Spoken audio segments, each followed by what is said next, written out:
Okay, what I'm about to tell you is the history of how the Labor Party, and then followed by the Liberal Party, have systematically taken over control of the Commonwealth of Australia. They've lied, they've cheated, and they've done everything they can to put themselves above us, when at all times they are our servants. The Parliament is not supreme. The Parliament is not sovereign. The Parliament is only a legislature. It cannot put laws together. It can only debate and pass laws and hand them back to the Governor for his signature for and on behalf of the Crown, which binds a law to the Constitution. It binds the Crown so that the law that is made pursuant to the Constitution becomes actual law. Now, it started in 1907 with a little gentleman named Billy Hughes, who purported to be the Prime Minister. He decided we would have conscription, which is against our Constitution. I'm not going to get into the debate on that. It's constitutionally wrong, can't do it, it's not his army. The Army, Navy and Air Force is under control of the Governor-General, not the Parliament. End of the story. Then he brought in preferential voting. Everybody says, oh, no, it's only been out a few years. No, it hasn't. It was 1907. They passed a law allowing it to do it, or what they call a law. Then they changed the royal style and title of the Crown, that nice big emblem, to the kangaroo and emu. He did it. In 1907, he had a referendum to try and wipe out the statute of monopolies.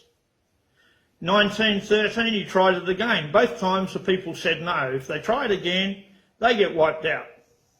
Now, 1919, he decided that he had the authority to sign the Treaty of Versailles. Some say he didn't do it, it doesn't exist. That's all nonsense. He did do it. And they said that we became a so-called founding member of the League of Nations. When did we, the people, sign it? When did we have a referendum? We didn't. So it doesn't exist. In 1919, just before Christmas, Sir Edmund Barton, who was at that time the Chief Justice of the High Court of Australia, went before the Parliament and demanded answers from Billy Hughes. They couldn't answer him before Christmas, so they decided to put him off till after Christmas. And look at that. Sir Edmund Barton was murdered. He was poisoned with arsenic, I believe. The questions have never been answered. Why not? They had no intention of answering him at all. Who killed Sir Edmund Barton? You guess. I'm guessing. I got a fair idea. Now we go to 1942, where John, Prime Minister, decided that he could put through the Statute of Westminster Adoption Act. Now, John Curtin, he didn't live very long. He died within the first year or just after the first year of his position. That is insane to do what he did. How can you put in place a law which is automatically in place? Every Imperial Act is in place, subject to our Constitution. And look what he did to make it totally unlawful. He backdated it till 1932. How do you do that when the Constitution prohibits you doing that? You can't do it. You cannot backdate laws. Then we move along till 1960, when they decided to change our currency from pounds, shillings and pence, which is in our Constitution, to dollars and cents without our consent. That's unlawful. They then decided to change our properties from imperial measurements to metric measurements. That's unlawful. They need permission from the people.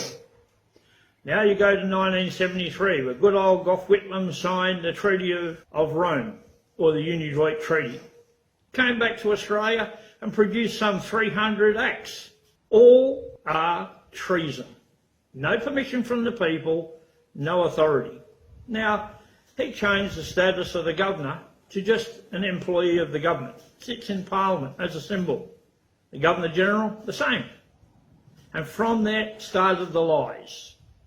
Then in 1974, they decided we had to have a local government, another form of government.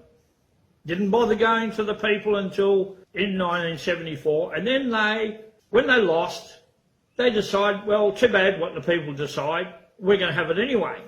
So in 1979, every state in this country created a local government, and in this state, and they added it to their constitutions.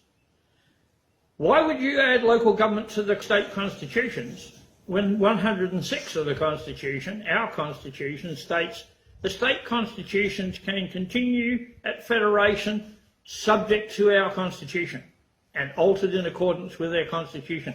Altered, not changed, not amended, not repealed, just altered. What did they do? They just added, in Western Australia, they had already removed section 52 and 53, and they added local government into it. That changes it. What part of you don't have the authority don't you understand? You're not sovereign, you're not supreme, you had no rights. Then, didn't matter, you went ahead and did it anyway. Then along comes 1986, the Australia Act. And that Australia Act says, we are going to take counsel with all the parliaments of the states, and they're going to make request acts, and we're going to change the status of the parliament to a total sovereign parliament sitting over everything and doing whatever they like. And they call it the Australia Act. It's a joke. It doesn't exist. They're only pretending because they knew they had no authority. 1988, they had another shot at adding local government to the Commonwealth Constitution. See, they're telling you one hand with the Australia Act, we've got all this authority, then saying, no we don't, we're going to ask the people if we can have the authority. They wanted to add 119A to the Commonwealth Constitution because they knew unless the Commonwealth Constitution recognised local government, it couldn't be in the state one. There would be no other reason to do it. Anything else is a lie. The first question was, do you approve the continuance of local government? We said no. From then on it couldn't continue. Do you approve the establishment of local government? We said no. From then on it couldn't be established. Then the other two questions were in relation to empowering local government. We said no, so they got no authority. But you went ahead and did it anyway. Why? Then you go to the 1988 constitutional conferences you had. Didn't tell us. Did whatever you liked, and you had that traitor Gough Whitlam sitting there. He was sacked. He was sacked because he committed an act of treason against the Commonwealth, and he was removed by the Queen's representative who was there to protect us. He actually stood up and sacked Gough Whitlam for a lawful reason. The government now is trying to hide the letters from the Queen to the Governor-General. They don't want them out because it will expose a lot of things. I don't know what it's going to expose, but it should be put out anyway. It's our business. We are the Commonwealth, not the government. We. Understand. Then they went ahead and they got together with all the parliaments of the state and they got a request act from every parliament of every state. Hang on. Both times we didn't have anything to do with the request act. So how did the state parliament that serves us have a request act to the federal parliament to change the whole status of the Commonwealth into a republic? 1999, they put it to us and we said no. They decide, who cares what you say, we're having it anyway. Then you have a look at, they produced a new constitution, a nice little green one, all put together by the political parties, copyrighted to the political parties. Every single part of the annotation of that is a fraud. Now, how did they get away with it? How did they get away with what they're doing now? How did they get away with this plebiscite? What's a plebiscite? Where does the Constitution authorise a plebiscite? It doesn't. A referendum. Why haven't we had a referendum in relation to issues? Doesn't matter if you believe in the issues or not, has to be by referendum. You cannot alter or interfere with the Constitution without a referendum. So all your laws are a joke.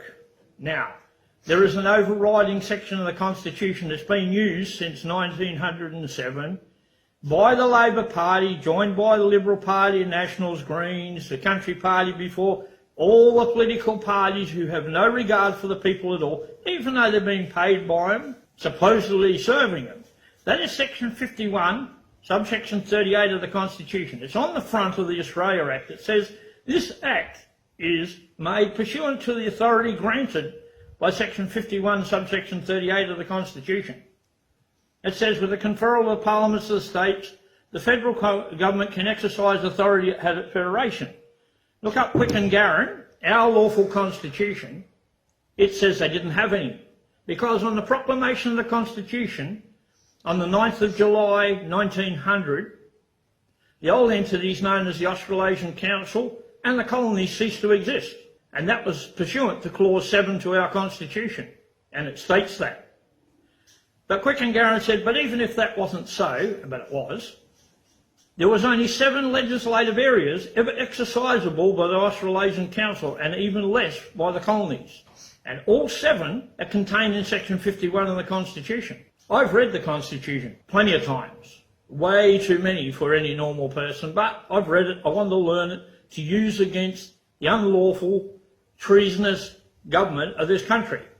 Now, anyone who likes to pop up can show me where the government, federal or state, has authority over land. It doesn't. The land is transferred from the Crown to the people in fee simple. Fee simple is in Chalice Real Property, 3rd edition at 284. It is an allodial title issued to us. We own the land completely. The Crown has no authority. Well, the only authority to tax land is under the Crown. If it's alienated from it, how can they have it? They don't. So what did they do? Go have a look at all the laws, imperial laws. It's the Crown in right of the state, which is the people. What is wrong with you people that you don't understand is the Crown in right of the people. The Commonwealth is the people. We, the people, not the government. They are our servants. They are trying to take everything you own. I read a thing in one of my previous videos, what the state parliament has decided, they are the Crown. No, they're not. That's a lie. The Crown is God. The Queen is the monarch, God's representative, upholds the faith, the Church of England. Don't care if you don't believe in God, you better wake up to the fact that local government doesn't exist in our Commonwealth Constitution, it can't exist in our state constitution, and it doesn't exist. All the documents for immigration say Australia has 3 tiers of government, federal, state and local. That's a lie. The documents are fraud. It's made by fraudsters and liars. Look at that. That's our parliament pretending to be a government called the Australian government. That is fraud. I have nothing more to say on the subject I've just put to you. You should look at it, look at your constitution, and you'll see that I am correct. The next video will be on what we've done about it. And these nice little politicians better get their hands out of our pockets, better return all the money they've stolen, give back everything they've sold to overseas shareholders in America under the 18 corporations that have everything we own, everything we do, our labour, the whole lot, all in there with shares issued against it. Our earning capacity is subject to shares. Have a look at the latest census, it's on there. New prospectus, they can issue more shares. More people here.